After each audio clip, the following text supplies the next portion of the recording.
I want everyone to follow along as we read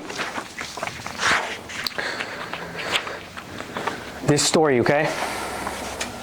Now, as we're reading, I want you to pay attention to the story, to the narrative of the story, and I want you to see if you can relate to what's happening in this story, okay? So, who wants to read first? Okay, let's go with Nesmith. Give him the. So start us off right there where it says a true story. True story. I'm sitting in a quiet room at the Millcroft Inn, a peaceful little place hidden back among the pine trees about an hour out of Toronto. It's just past noon, late July, and I'm listening to the desperate sounds of a life or death struggle going on a few feet away. There's a small fly burning out the last of its short life energies in a futile attempt to fly through the glass of the window pane. The whining wings tell the poignant story of the fly's strategy. Try harder. But it's not working. The frenzied effort offers no hope for survival. Ironically, the struggle is part of the trap. It is impossible for the fly to try hard enough to succeed at breaking through the glass. Nevertheless, this little insect has staked its life on reaching its goal through raw effort and determination. This fly is doomed. It will die there on the windowsill. Across the room, 10 steps away, the door is open. 10 seconds of flying time, and this small creature could reach the outside world it seeks. With only a fraction of the effort now being wasted, it could be free of this self-imposed trap. The breakthrough possibility is there. It would be so easy. Why doesn't the fly try another approach, something dramatically different? How did it get so locked in on the idea that this particular route and determined effort offer the most promise for success? What logic is there in continuing until death to seek a breakthrough with more of the same? No doubt this approach makes sense to the fly. Regrettably, it's an idea that will kill. Trying harder isn't necessarily the solution to achieving more. It may not offer any real promise for getting what you want out of life. Sometimes, in fact, it's a big part of the problem. If you stake your hopes for a breakthrough on trying harder than ever, you may kill your chances for success. Okay. Let me get some feedback on that. What are some things that y'all picked up from that story? Anybody could share. Bring it over to me.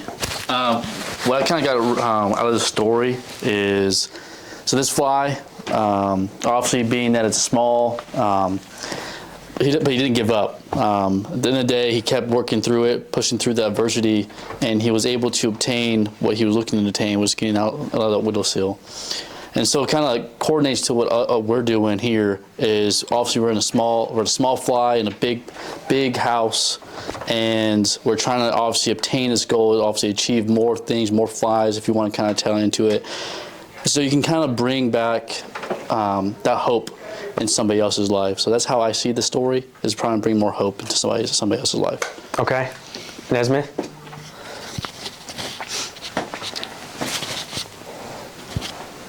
Just because something makes sense doesn't mean that it's the best possible way of handling a problem. Tell me more. What do you mean by that?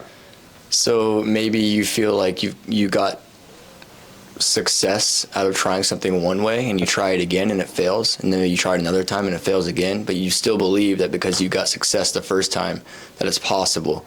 But that doesn't mean that it's the most effective way of doing what you need to do to achieve the same outcome you got the first time. Okay, I got you. What happens if you stay on that, based off the story, right? But first of all, let me ask you a question. Do you agree with that narrative? Yes. Yes. Okay.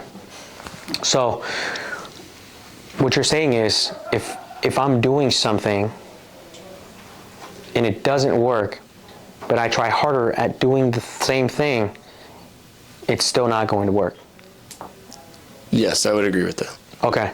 So if that's the case, what do you think is the reason why most people can't break out of that trap of trying harder at doing more of the thing that doesn't work? I think it could have something to do with comfortability. Maybe it's just what you understand and how you understand to do it. Whether or not the achieved outcome has been obtained, it's comfortable to you, so you'll keep trying it. Versus trying something new, which is harder. Okay. Do you feel like that's the only thing that keeps people from trying something new is the fact that it's harder? Or is there something else that you feel keeps people from trying something new? I'd say that, I'd say mostly that, just being comfortable with what you're doing, whether or not the outcome is what you want. Okay. So Urbina? Or fear of the unknown. There's no right or wrong answer, by the way. In previous discussion that we've had, one of the things is it was talking about perception, because the fly can only see one route available to it. It only had that one sight, even though the door was only just a 10-second fly away, is because, as we've discussed in the past, when someone's life circumstances are a certain way, they imagine themselves in this box, and they only think that they may be capable of that thing as well. When they don't realize that the box can be broken open anyway, they just think because of the circumstances that life has given them, that's the only thing that they're going to be capable of actually producing, rather than thinking like, hey, out of the box, I have the capability to do more. Like, why don't I just do something that's going to be more difficult? And I guess that's where that sense of comfortability comes from as well, is because they also see, well, this person has done this and they have seemingly been successful, or at least what level of success I can see, and then can't imagine more for themselves either. Okay, that's a very good observation. Yes. You said something that was key to what I want to talk to you guys about today, and that's the perspective piece. Okay. So I want to do this whiteboard session with you guys. Okay. Now, what I want you guys to understand is we have to master this concept of framing, right? Because framing is what places a focus and an emphasis and gives direction to the conversations that we have on a daily basis with the applicants that we encounter, right? So let me give you a visual of what I mean by framing in relation to the story that we just read about the fly. Okay? So I was thinking about this. I was praying on it, right? Because I was like, I see a lot of correlation to scripture. You guys know I study scripture, right? So I see a big correlation in the framing piece and how Jesus was able to shift people's perspectives. Does that make sense? So that they can get saved. And one of the things that I learned about framing is that there's always frames create polarity. Let me explain what I mean by that. What I mean by that is nothing can ever exist and be one-sided. Does that make sense? There's always two sides, right? Two sides to a coin, two sides to a piece of bread, two sides to a piece of paper, right? So nothing can ever be one-sided. Does that make sense? So if you're looking at your circumstances on recruiting duty and you're like, man, this sucks. Well, if it sucks, that means there's also a different perspective where it's super awesome. Does that make sense? And here's something I want to try. Okay, all right. So nobody else can see this, right? Okay, tell me, what is the first thing you notice? The hole. Okay, the hole, right? Who notices something else? Just the hole. That's the main thing we notice, right? Still the rest of the circle. Okay, cool. But you notice the hole first, right? All right, bet. Check this out. From my perspective, all I see is sprinkles. Do you see what I'm saying? So when applicants look at the Marine Corps, all they notice is the hole. What's missing? Does that make sense? If you notice the hole first, that tells me that you're programmed to notice lack. You see what I'm saying? So the question is we have to begin to ask ourselves, is what's on the other side? And how can I shift my perspective so I can notice abundance instead of lack? Does that make sense? Okay, so with that in mind, I want to give you guys the visual for this story, okay? So if you notice, oh man, God, it's so good. Okay, if you notice, we had a window, right? The story says there was a window, okay? And there was a fly, right? Slow fly, okay? I'm not the best artist, so just bear with me. And the fly, it kept, you guys have probably experienced that before, right? You've seen a fly and it like keeps trying to go out the window and you're like, man, that fly is dumb, that window's closed, right? But it keeps trying to break through. And I feel like in a lot of ways, that's us on the hustle and the grind every day, right? Doing the same thing, trying to break through, right? The story also says that right next to the window, there's a wide open door, right? And it says that with just 10 seconds of flight, right? It's home and free, right? The fly is home free, right? Out into the world. So then I realized, I was like, okay, what are some things about this that's important, right? It's important for us to know in regards to what we do as recruiters. Here's what I found. I found that both of these things, both the window and the door, has a frame. Does that make sense? Okay, now here's why frames are important. I'm about to explain it to you. Okay, so if you think about this, the window, for windows you can see through, right? But you can't break through. Does that make sense? It's a trap. See? So when you're living by a system that you can, quote unquote, see through to the result, it's a trap. You see what I'm saying? It's a trap. Why? Because this implies that progress can only be made step by step, gradually. You see? And if you notice, all of our applicants are put through a system of indoctrination that gets them to go step by step. And at the end, they graduate. You see what I'm saying? So they're programmed to live an experience of gradual success. Does that make sense? It's a trap. See what I'm saying? Okay. And as you and so what we need to realize is, okay, anytime that I can see a way through, and I'm extremely certain about the result that I'm going to get from these inputs, it's a trap. Does that make sense? Because the result doesn't control the input controls the result. You see what I'm saying? That's that perspective shift, you see? Okay, now, by the way, the only function, what is the function for a window? See through. Yeah. Is it meant to enter and exit? No, right? That's why if you see someone coming in your house through your window, you know what I'm saying?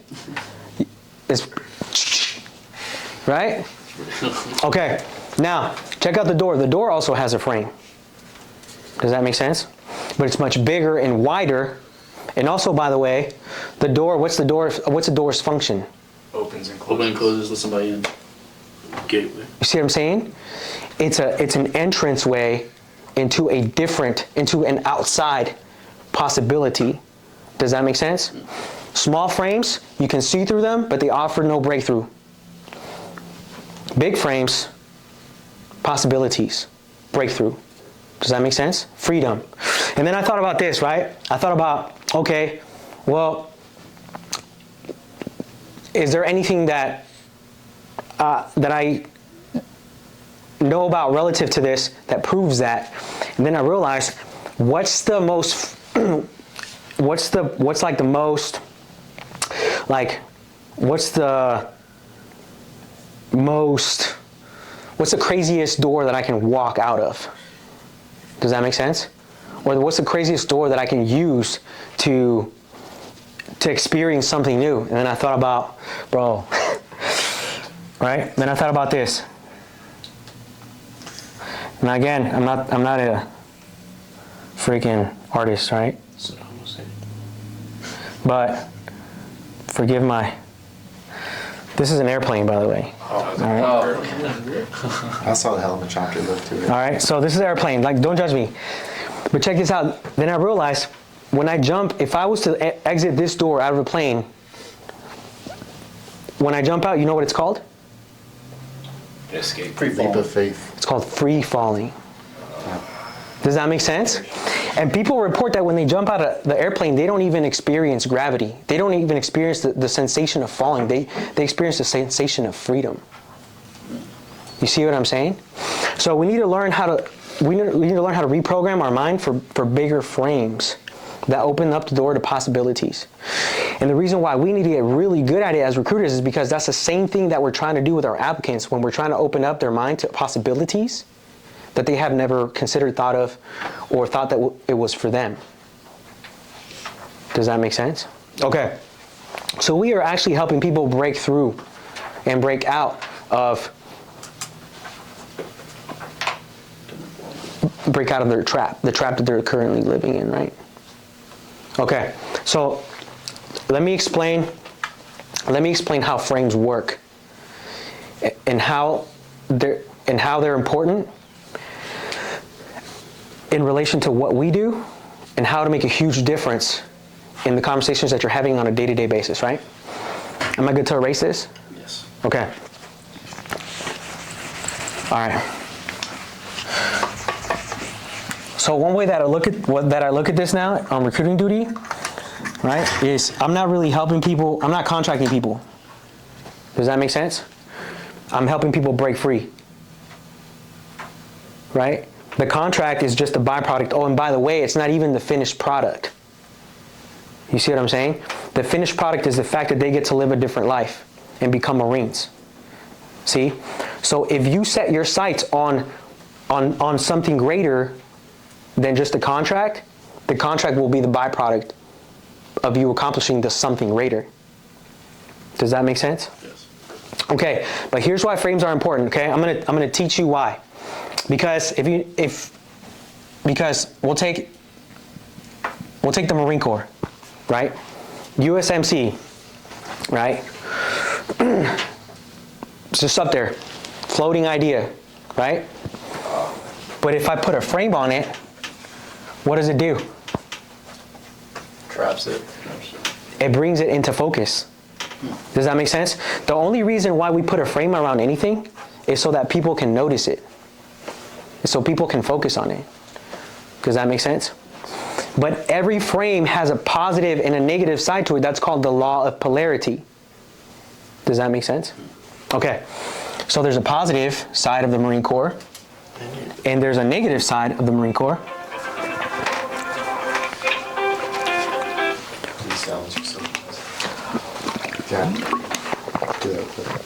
Okay, so there's a positive side of the Marine Corps and there's a negative side of the Marine Corps. And this is how you know which side of the frame an applicant is on. Hey, have you ever thought about the Marine Corps? Yeah, but I don't want to die. Right? You know they're on the negative side. See what I'm saying? Like, yeah, I've thought about it, but I don't want to die. That means they already have a frame, and they're focused on the negative, right? Now, if they say, no, not really, perfect, right? Perfect. Because if they say that, if they say, no, I've never really thought about it, now you know it's your opportunity to put a frame around it and to make sure that they're focused on the positive side of the frame. Does that make sense? Okay, so your job as a Marine Corps is to, number one, identify what the current frame, does the applicant have a frame around the Marine Corps? Yes or no? And if they don't frame it, if they do, you have to deframe their current framing of the Marine Corps. Does that make sense? Here's what I mean by that. Okay. Here's what I mean by that. If the applicant has a framer on the Marine Corps, and the frame is negative, like say for example, they're saying, yeah, have you ever thought about the Marine Corps? Yeah, I have, but I'm considering the Army. I'm looking at all my options. I'm like, oh, okay. Is that what you think the Marine Corps is? An option? See, now I'm asking a question. So to deframe current framing, you ask a question. See what I'm saying? Because now you're making them question their belief about what the Marine Corps is. You see what I'm saying? So you're deframing. So is that what you think the Marine Corps is? An option? Or is that what you think will happen to you in the Marine Corps? You'll die? See what I'm saying? So always ask the question. Why? Because questions are always the answer. Does that make sense? Okay, so now I'm deframing, right? Check this out. So now I'm deframing. And then they say, well, what is it? Right? Because now if they say that, now they're giving you an opportunity for you to put a frame on it. So then you say, well, the Marine Corps is not an option, it's an opportunity.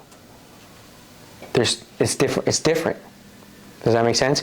And I'll tell you this, if you find that your applicants or your appointments are ghosting you, or they're not committing at the end of the interview, it's because you started the conversation with the wrong frame. Right? You went into the conversation with the option frame.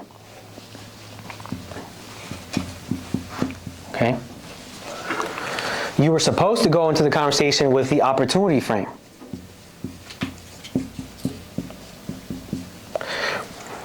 Now let me explain to you why this makes a difference. Okay? It makes a difference because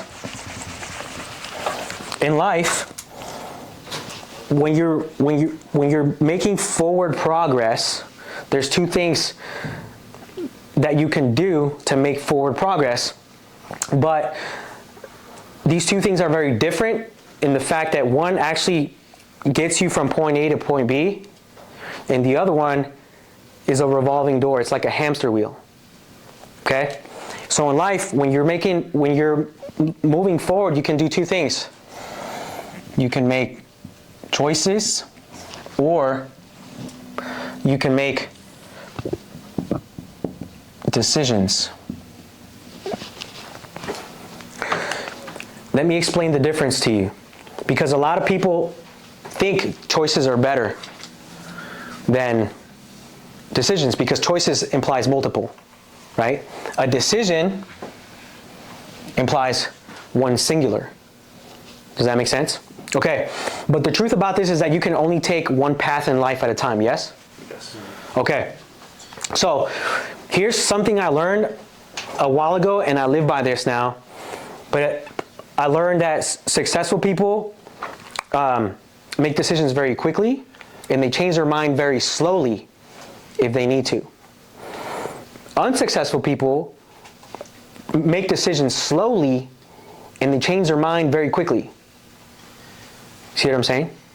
Okay, and so choices, here's the thing. You can only apply this word to this.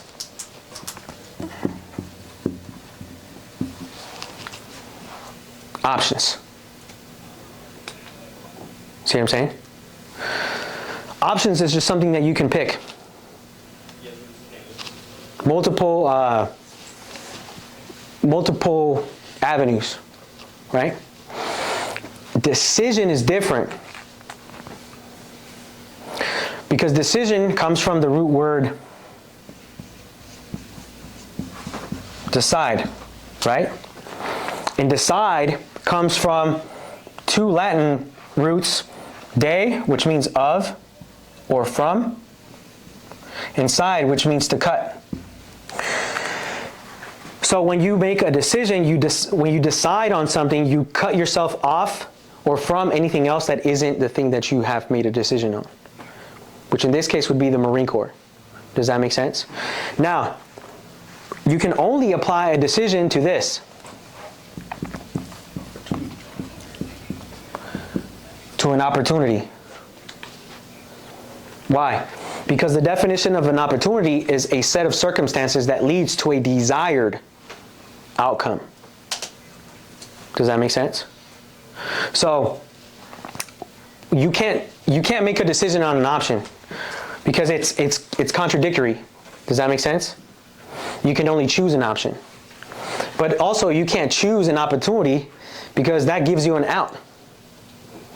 So whatever frame, so you need to be very cognizant of this, because if you go into an interview and the applicant has the option frame around the Marine Corps, you're not getting a commitment, bro. They're going to ghost you. They're going to say, well, I need to think about it. Well, of course they do, because that's how they entered the conversation. See what I'm saying? So, but if they know that the Marine Corps is an opportunity, at the end of the interview, you're going to get a yes or no, depending on how much value you're able to uncover for the applicant in regards to the Marine Corps during the interview. Does that make sense? Okay. All right. Any questions on that so far? Does that put some perspective behind it? Okay. So as a recruiter, right? As a recruiter, the first thing I want you to think yourself as is a perspective shifter.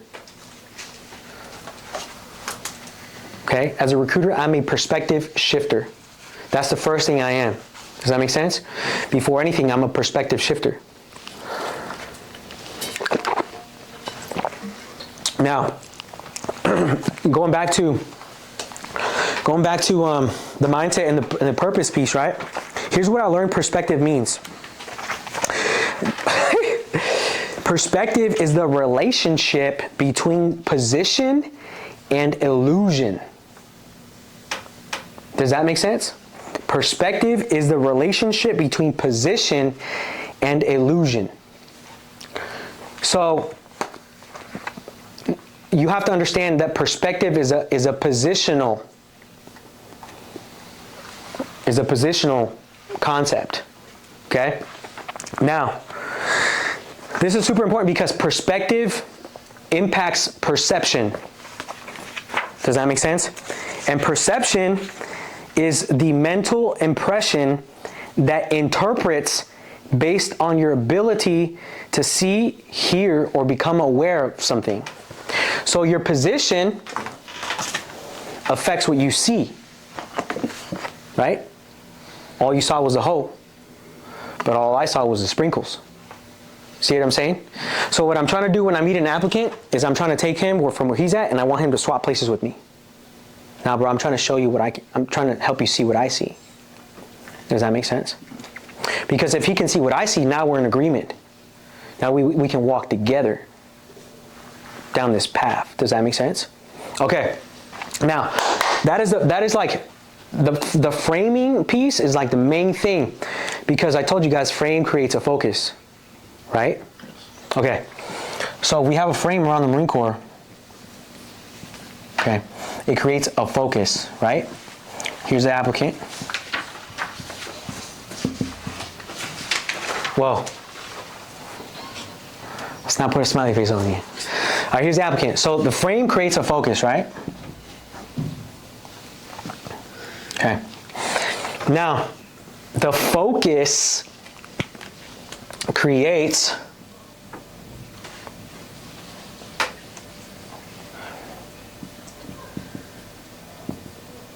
a belief. Okay? What you focus on creates an image in your mind about the thing that you're focusing on. Does that make sense? So if I have an applicant and he's on the negative side, and his frame is, the focus is he's going to die if he joins the Marine Corps, guess what he's picturing in his head? Him don't die. I'm picturing a tombstone, my mom getting delivered a flag. You know what I mean? That's what he's picturing in his head. That's super important because you have to understand that human beings think in images. Right? I'm sure you guys have like heard me say that before, but human beings think in images, right? If I put this on the board, what do you picture? Cat. The cat. You picture a cat, right? You picture a cat. Check this out. Don't think of an elephant. You probably saw an elephant in your mind, right? Like you have to picture an elephant to not think about the elephant. Does that make sense? So as recruiters, we gotta, number one, we're changing frames, right? We're perspective shifter first. We frame, we change perspectives, and then that drives a focus on our applicant. The applicant, that creates an image in their mind, okay? So you have to understand, this is super important, right? I don't feel like they emphasize this enough. In BRC, but the reason why this is important is because our words help our applicants create a picture of the Marine Corps. Does that make sense? So you have to be really careful with the words that you use. So one of the main things that I would encourage you to do is think about what is the message that I'm portraying to the applicants about the Marine Corps when I'm speaking to them. You know, what frame of mind do I currently have? Because here's the thing, right?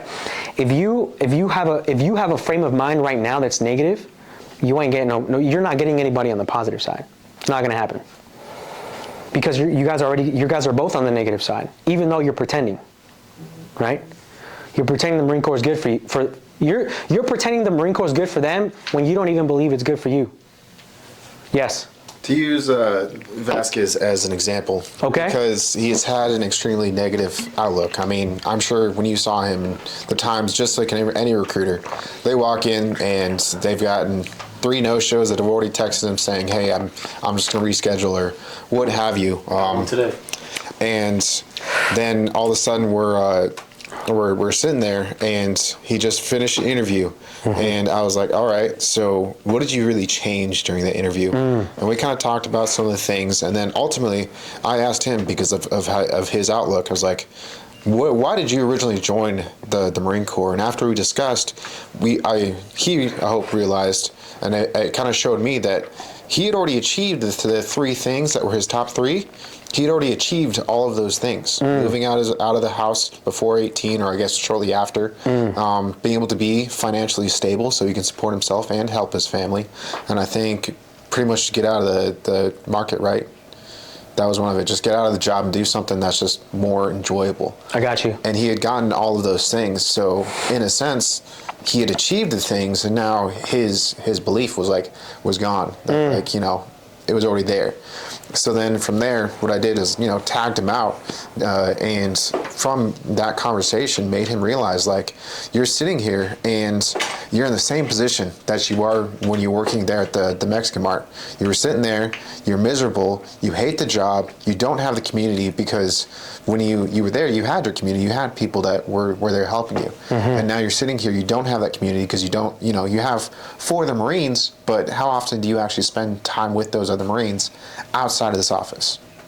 Very, very little, like, you know, more than the average, but still very little compared to what you have accessible to you in Fleet Marine Corps.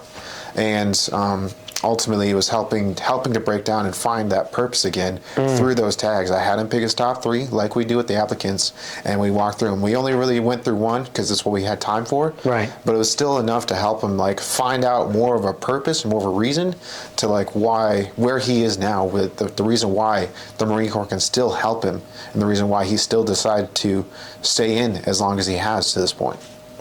No, it wasn't like a full thing. I'm sure there's be more digging, but just to re-engage that image. So then when he sat there, and I think he did another interview, either it was that evening or it was that next day, I saw literally a 180 in just the way he walked away from the interview. Usually he walks away from the interview, he's like, yeah, it was good, it was whatever. And he walked away from the interview, and you just see it in his posture. He was standing taller, kind of had a smile on his face, and he was just like, he was excited to talk about it. It wasn't just like, oh, it was just another interview, but hey, that was actually pretty solid. So it was that difference where just talking about it and getting almost revitalized in those couple of seconds. Gotcha. Vasquez, what do you think, what's the biggest what's the roadblock, man? Like, you know, like what is the friction that you're encountering when you're sitting down and having interviews? Like, talk to me about your mindset before the applicant comes in. Like, is there something going on in your head that like is on repeat? Like, what are you picturing when you're expecting your applicant, right? You're like setting everything up, getting ready. You sit down, it's finally good. What do you say to yourself at that moment? I usually just think to myself, like, what am I going to be doing different that I keep messing up all these other times to eventually obviously get, which I think that same mindset that I kind of have is not good, but, you know, what's going to get them to agree? Okay. And like, which kind of goes to the point where I'm only focused on like not that, I mean, I sound messed up for saying that, but it's like, because I do generally want to care and like see them succeed. I mean, I have them. I mean, I have, you know, poolees that, you know, are thankful, they're grateful for the opportunity I've given them. And like, I see that, and that makes me feel good. But I feel like just with everything kind of being put on top, and well, with the recent video you put out, pressure, I feel like I'm very short-sighted on that, and I haven't been looking at the long-term effect. Yes. So here's what I'll say, okay? So you said something that was key. And this will, like, if you have, because that's a frame, by the way, right?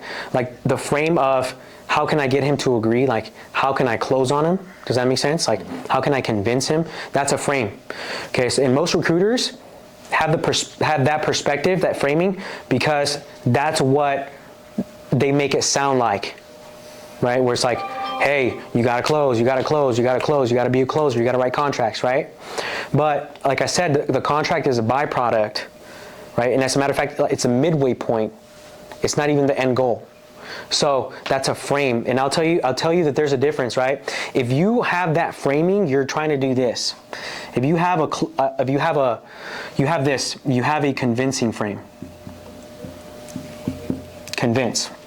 That's your frame right now around the interview, right? Which is, there's a difference, right? So convincing means getting someone to do something for my reasons, because I need a contract, right? Like, dude, I need a contract right now. So, like, what can I say to get this guy to say yes? Does that make sense? There's a different frame. Remember perspective shifters, okay?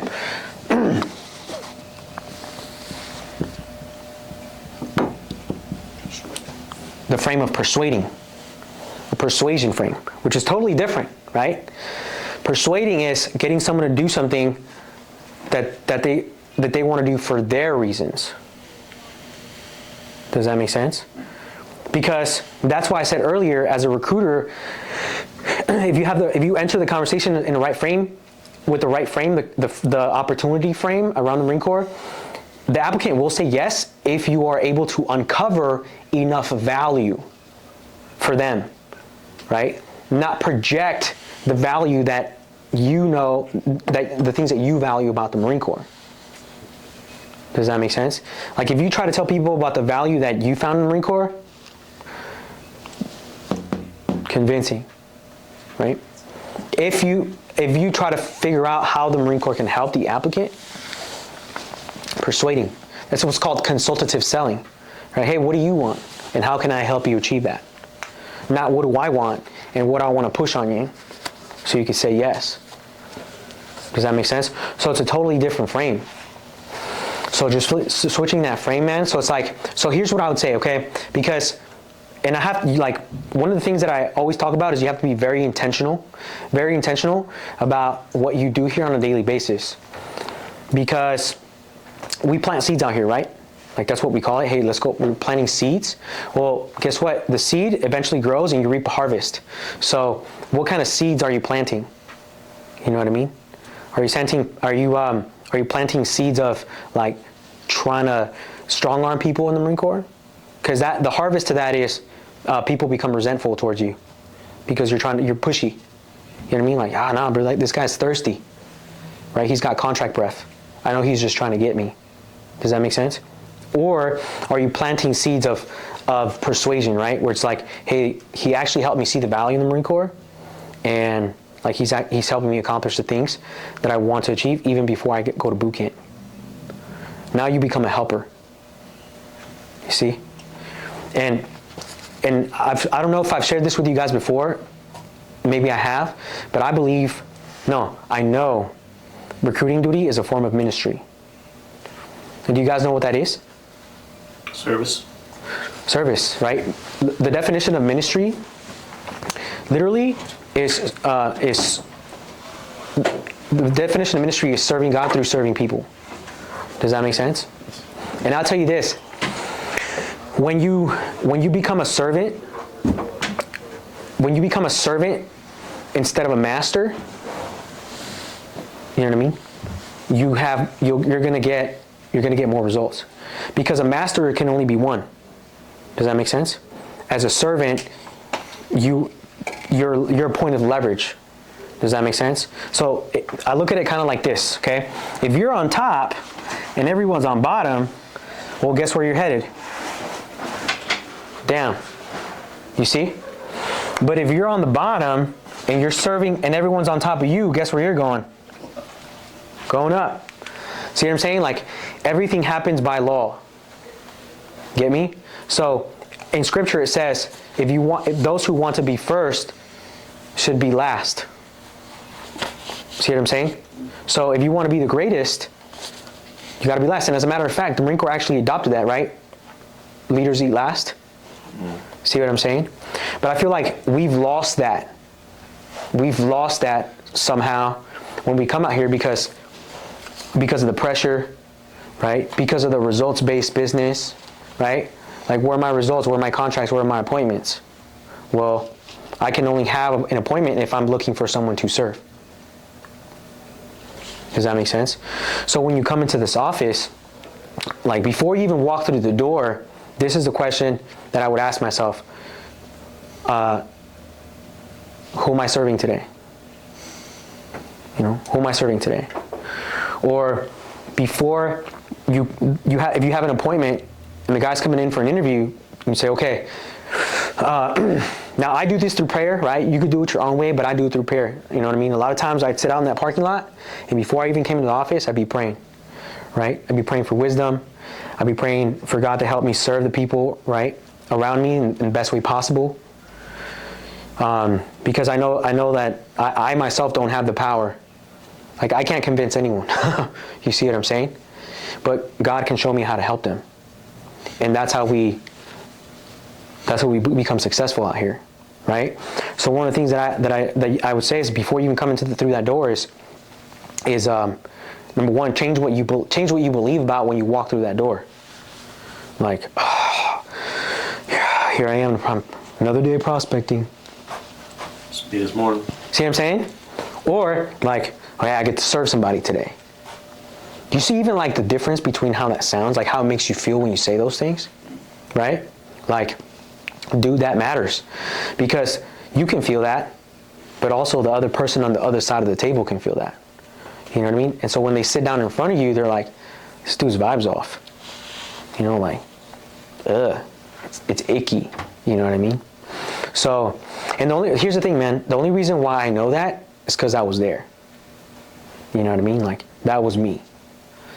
You know, and I struggled, and I literally spending freaking all day at the office till 12 a.m. prospecting acing at 12 a.m. You know what I'm saying? Midnight, freaking 1 a.m. They don't know what that's like. You know what I mean? Like, for 6 months, 8 months straight, until I freaking hit rock bottom, bro. My girlfriend at the time left me because I was never home, right? I didn't have time for her. Couldn't blame her. You know what I mean? And then I was just stuck with myself and my sorrows. But then I realized, like, dude, I gotta change something because this isn't working. I was the fly, right? Trying to break through the window, but I wasn't gonna get anywhere. And then I said, you know what, dude? I don't like. So here's the thing. I wrote a 0. This is what happened, right? I wrote a 0 when I was on the streets in December. And back in those days, they would make you drive to 0 training, right? So I drove to 0 training, and I was sitting there And I was just looking around, you know, and I drove 4.5 hours to the RS at this point in time, because I was in Brownsville and the headquarters was in San Antonio, so I drove 4.5 hours. And then I received 2 hours of training that really wasn't even training, right? And then I drove 4.5 hours back so I could go back and prospect, so I could have appointments for Monday. See what I'm saying? And something happened on the drive there and on the drive back where I was like, I'm never doing this again. Like, I'm never doing this again.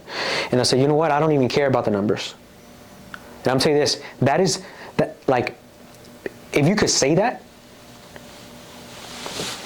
that's a good thing, right? I don't even care about the numbers. I'm going to see how many people I can help while I'm out here. And I'll tell you, once I made that perspective shift, it affected everything.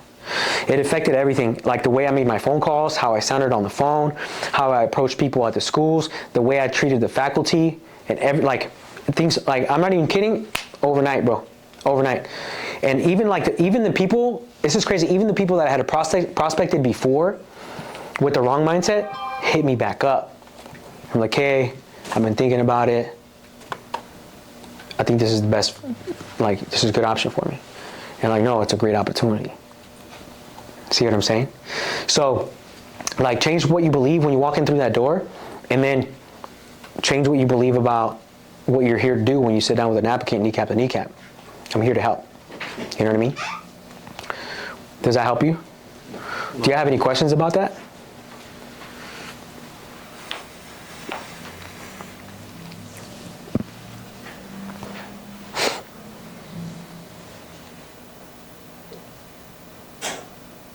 I would say how to, I guess, get started with that. How to get started? Well, like, with what specifically? I guess just your rewind, because honestly, I had that mindset coming out here. Okay. Like, being able to help. I mean, we talked about it. But then as time went on, I definitely think I fell, like, victim to the whole, well, you know, just institution, gray walls of how it's supposed to be done. And I lost sight of what I had thought previously. And then I think that's when everything just really started to go downhill for me. I got you. But yeah, so I got you. Let me take his question then. Can I add? Yes. Maybe to help Vasquez articulate. Yes. Because obviously these walls are thin, but maybe you could give a different perspective on how to deal with consistent rejection, getting punched in the face, getting told to fuck off, feeling like you're letting the team down, and still coming in with that positive mental attitude. Okay. How to, I don't know, deal with that internally while still having a positive outlook about the duty. Yeah, 100%. So, how to take punches in the face, right? Yep. And keep a positive attitude. Okay. So, I feel like, okay, let me share, I want to share something with you guys because this is super important. And I feel like you become a victim to the nature of the beast out here, right? If you don't understand what's actually happening. Does that make sense? Okay, because to you feel like the lack of results is a failure, right?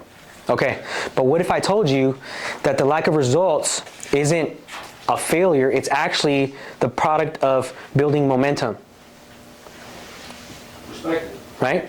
It's a product of building momentum, except it can only be a product of building momentum if you maintain consistency.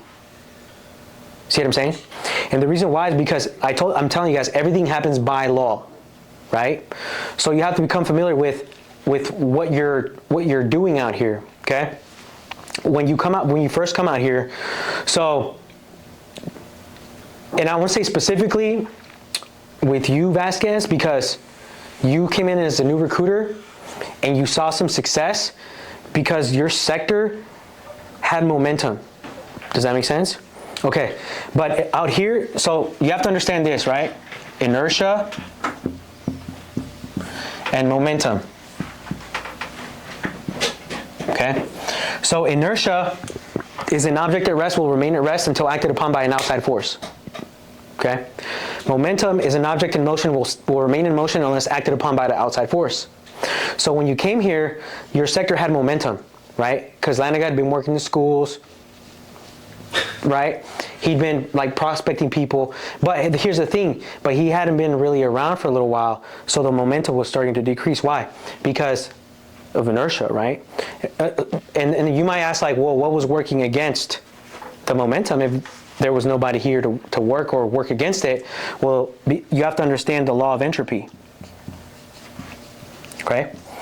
The law of entropy states that anything left to itself gravitates towards chaos and disorder. So you ever think about, like, you ever pull weeds in your backyard or something, right? Have you ever thought about, like, have you ever done it like multiple times? You have, right? Have you ever thought about like who's planting all these weeds? Because I'm getting tired of pulling them out, right? Okay, well guess what? Like no one has to plant them because weeds are a visual of entropy. Right? So all of the results that you don't have in your life, those are weeds. So you gotta pull the weeds, bro. Right? Now the weeds are the things that are not supposed to be there. Does that make sense? So if you think of your sector as a garden, or like every principle is a microcosm of itself, right? Here's what that means. Have you guys ever seen those little Russian dolls? Like the ones that you pop, right? So like one's bigger and the next one's smaller, but it's the same doll. Okay, so that means that every principle exists in a macrocosm and in a microcosm scale, right? So the macrocosm for you would be your sector, okay? The microcosm for you would be your 24-hour day. You see what I'm saying? But you can't make an effect on a macrocosm scale if you can't make it on a microcosm scale. So you got to start with you. Does that make sense? So think about it like this, like what are the weeds that I got to pull? Like what are the things that I have to stop doing so that I can be left with what's actually supposed to be there? Because when you pluck the weeds, everything falls into place. Does that make sense? Now you can start to build momentum. Now momentum, it can only be built by consistency. Does that make sense? Now, but consistency can only be built through structure, because that's what it implies. So if you have a lot of weeds and no structure, well, you're screwed. See what I'm saying? So that's something that I would do as a recruiter. Is like, okay, I would look, because here's the thing. Okay, I would think to myself, okay, by the way, this is why people, this is the purpose behind a timesheet. You probably don't know what that is. Just talked about it this morning. Okay, this is the purpose of a timesheet, is to identify the weeds. Does that make sense? So when you think about like, okay, what am I doing that I'm not supposed to be doing, that I'm spending a lot of time on, that's affecting the order of my day today? When you pluck those things out, right? It makes a huge difference. Maybe not that day, but over time, yes, because it compounds. Does that make sense? So like, let's just say you waste 1 hour a day, right? Well, in a week, that's 7 hours. See what I'm saying? In a month, that's 28 hours. See what I'm saying? That's almost a week's worth of work in 1 month. So now you only really worked for 3 weeks, right? And also time is against us out here, right? Well, time isn't really against us. Time can be our ally if we have the right order and the right structure to our day, because then time becomes leverage instead of an enemy. Does that make sense? So one of the greatest things you could do is this, okay? One of the greatest things that you could do is this, and this is the problem for most people. This is a problem for most people. Let's see.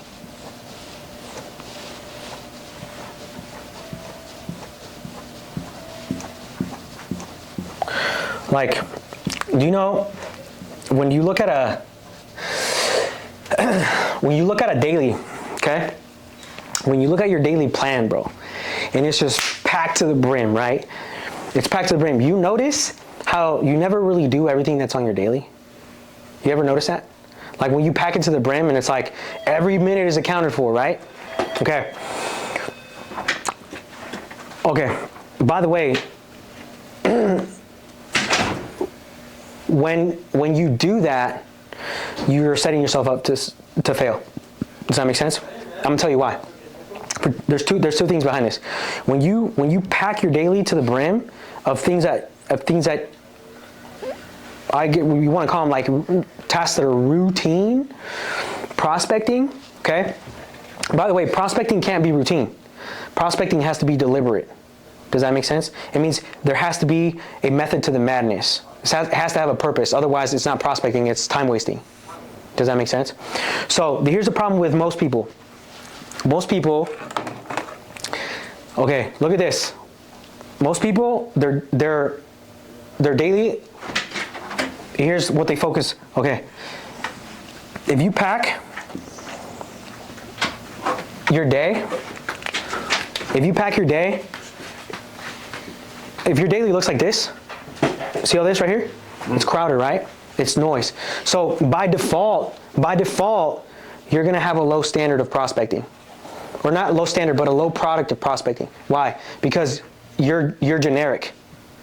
Does that mean you haven't identified who you're gonna find today or who you're gonna help? Does that make sense? And you can't be generic because the Marine Corps isn't for everyone. Does that make sense? The Marine Corps isn't for everyone. That's what we say, right? High standards of all service branches, like the few, the proud. Does that make sense? So if we're the few, the proud, then why are you prospecting generic? See what I'm saying? So the first thing you need to do is you need to raise your floor. Because right now, if your day looks like this, this is your minimum standard, bro. Does that make sense? This line is your minimum standard. And your high standard is just right here, which is just the same. Does that make sense? So like one thing that I always tell people is you never fall. You never rise to your goals. You always fall to the strength of your system. So what happens if you're having on a good day, this is going to be the cap of your results. On a bad day, it's just the same. See what I'm saying? So it makes no difference. That's why you're burnt out, because you're putting all the effort and you're like, damn, I'm getting the same results. Flying into the window. See what I'm saying? Okay, so here's what you need to do. So when you raise your floor, bro, right? Look at this. Okay, let's say we raise our floor. Let me erase this line. Now let's raise our floor, right? When we raise our floor, look at how many things are actually really important, right? 1. See what I'm saying? So now your time becomes leveraged because you're only focused on the things that are going to get you real results. But the results are, see what I'm saying? Because now you know, okay, if I need these inputs today, and if I get these inputs, you know what I mean? These inputs are going to control my result. See what I'm saying? Now, what is that result? I don't know. Depends on the inputs, right? But at least you know they're going to be, at least you know you're not focused on the noise. By the way, this is a distraction. This is actually focused work. See what I'm saying? So if you can do this and you can start to gain momentum, and if you understand that it's going to take time, but if you keep doing this every day, you're going to see the result. It's going to come. It's inevitable. Do you see what I'm saying? Like, it's a pendulum swing. Does that make sense? Mm-hmm. So when you swing the pendulum, it's going to come back, right? So every action has an equal and opposite reaction. So if you freaking have targeted, right, leverageable prospecting activities, then you're going to have specific multiplied results. See what I'm saying? So you're not failing, like you don't suck, you just don't have the right system and structure in place. See what I'm saying? So that's a question that I would ask myself is, okay, what is the right system for me? Like, and here's the thing, like, do you know that this could be decided by you? Because you could ask yourself these questions, like, who do I want to help? You know, what is the standard that I have for someone that comes into the Marine Corps? Or am I just taking anybody? You know what I mean? Yes. I mean, it's the same reason why everything is based on for recruiting. You have Gunny Speed, who put all recruiters, who even just to create the new baseline, because our numbers are so misconstrued, on the par numbers. Because if you are able to commit to those numbers every single day, you are then going to set your standards. Why we don't just base everything we do off of 1 month, but it's a collection of 3 months of data to help us understand where it's going to be, because the work we do now isn't the work that we see tomorrow. It's always going to be 3 months from now. So that's why it's such a big ratio, or big gap of data, because that's what helps build that. Yes, that's correct, right? And the reason why, like, it's so much more important today than it used to be like 10 years ago, right? Or pre-COVID, because everybody that's like 70% of the people that come to MEPS need a waiver. Does that make sense? So now your results experience a time delay because of the process that they're submitted to. Does that make sense? So you have to be a lot more focused in your ability to prospect. You know what I mean? Because you need those multiplied results. You need that leverage. If you don't have that leverage, you're going to get the same results, but you're getting a diminished yield, because the throughput at MEPS, the people that make it through MEPS in a list is fewer, because BUMED is now becoming a standard standard operating procedure by just the nature of Part of the ERP. the process. Right now, it's like freaking part of the ERP. So you have to leverage your time. And I would encourage you to define, right? Like literally, sit down and decide. Okay. What are the characteristics of the people that I want to put in the Marine Corps? You know what I mean? And then go out there and go to the places where those people are. You know? Because if you're just like, man, I just need a bone, bro, I need a bone. You know, you're gonna anything, right? Like anything that walks past you. Hey, you want to be a Marine? You know what I mean? And it's like, so now we become like, now instead of prospectors, we become beggars. See what I'm saying? Now we're not prospecting. Now really we're just begging. You know, we're like, we got a little cup, like, let me get some time and attention so I could put a tick mark on my interviews today, so I can have an appointment for tomorrow. See what I'm saying? So really, the problem isn't, like, you're not the problem. Does that make sense? Like, you have the capability to be really successful. Right now, you just don't have, I feel like, it's not that you don't have it, you just haven't identified like a standard for your production, you know? And if you don't identify it, then somebody else will identify it for you. And that's going to piss you off even more, because now you got to put whoever, you know what I mean? The boss tells you to put in, because you don't have a choice. See what I'm saying? So when you don't make a decision, then you, by default, you're being governed by someone else, you know? And that's one of the things that we hate out here, right? Because it's supposed to be an independent duty, but then we complain about being micromanaged, right? But it's because we can't govern ourselves, you know? And so we have to stop, by the way, we have to stop choosing, and we have to start making decisions about ourselves and our lives and our success before we can even help anybody else with theirs. See what I'm saying? So that's the premise, right? Conceptually. Does that make sense? Okay, now I'm gonna tell you why this is super important, okay? And this is really all I have for you guys today, unless you guys have any questions, right? The reason why this is there's a formula to success, right? Especially on recruiting duty. And I'll tell you what it is. Mindset plus skill set plus tool set equals asset. Okay. Now, this is a formula for success, okay? But let me run you through the mindset. That's like I'll say that's the thought processes in your head. Does that make sense? That's like how you operate on a daily basis as a human being, right? The skill set, you go to BRC for that, right? So you go to BRC for the skill set is MC3, right? Okay. The tool set, well, there's a lot of tools that you have available to you on recruiting duty. I'm gonna give you one of them. And Chris, right? I think tool set, I think social media is a big tool that we can leverage for success, right? And that equals an asset. Now, here's the thing. Now, who knows the definition of an asset? Something of value. Something of value that doesn't take away from what you do, something like that. Yes, so something that adds value, right? Perpetually. Does that make sense? Like something that adds value without you having to do anything. Okay, now I'm gonna tell you what an asset represents with what we do.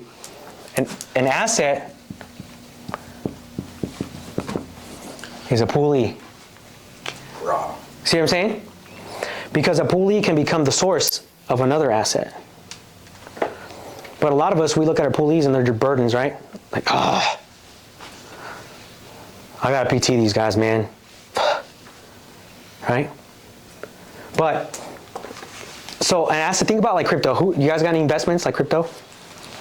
Yeah, I know you got crypto, right? Not anymore. Not anymore? Dang, okay. Well look, so when you start to build, when you buy like an asset like crypto, right? You can buy into it more, right? You can buy into it more. So like let's say you have, let's go like XRP, let's go with that. If you have XRP and I have $500 worth of XRP, well I can buy another $100 or another $200. So I'm adding value to my portfolio. Does that make sense? Why? Because I know over time, an asset